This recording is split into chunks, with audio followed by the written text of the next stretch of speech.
तो हेलो दोस्तों, welcome to my YouTube channel. दोस्तों स्वागत है हमारे यूट्यूब चैनल में जिसका नाम है जीके न्यूज भोजपुरी।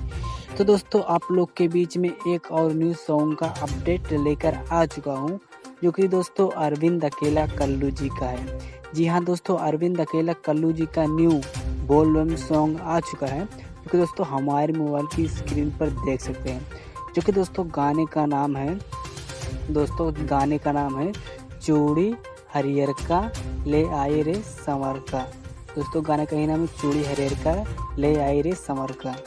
जो कि दोस्तों इस वीडियो में आपको फुल जानकारी मिलेगी, तो वीडियो को पूरा देखिए। और दोस्तों चैनल पर आए हैं तो प्लीज़ चैनल को कर दीजिए सब्सक्राइब।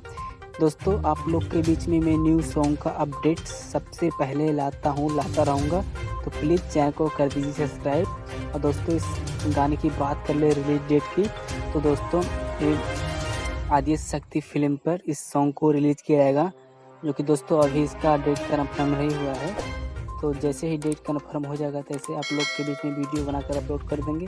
तो चलिए दोस्तों, मिलते हैं नेक्स्ट वीडियो में।